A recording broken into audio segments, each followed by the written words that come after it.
Hi, hello అండి. ఎలా ఉన్నారు? నేనైతే బాగున్నాను. మీరు కూడా బాగుండాలని చెప్పి కోరుకుంటూ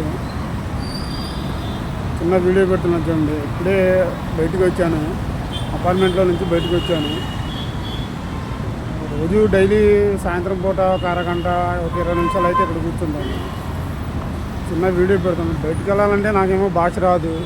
నేనైతే చెన్నైలో ఉన్నాను, నాకైతే తమిళ్ రాదు. అందుకోసం ఎటన్నా వెళ్ళాలన్నా కూడా నాకు కొంచెం ఇబ్బందిగానే ఉంది. ఇక్కడ మెల్లిమెల్లిగా అలవాటు అయితే అని చెప్పేసి అనుకుంటున్నాను. ఇది 7వ 8వ వచ్చాను నేను చెన్నై. అంత ముందు కూడా వచ్చాను. నేను కొన్ని వీడియోలు పెడుతుంటే నాకు కొంత లైక్స్, సబ్స్క్రైబ్ రావట్లేదండి. నేను కోరుకునేది అదొక్కటి, లైక్ సబ్స్క్రైబ్ చేయండి అని చెప్పేసి. మీరు నాకు ఇంకా కృషి చేస్తే నేను ఇంకా వీడియోలు తీయాలని చెప్పేసి, కొన్ని తిరిగి తీయాలని చెప్పేసి, ఇంకా వీడియోని ముందుకు తీసుకెళ్ళాలని చెప్పేసి అనుకుంటా మీకు చిన్న వీడియో పెడుతున్నాను. వీడియో నచ్చితే లైక్, షేర్, సబ్స్క్రైబ్ చేయండి. Okay, thank you.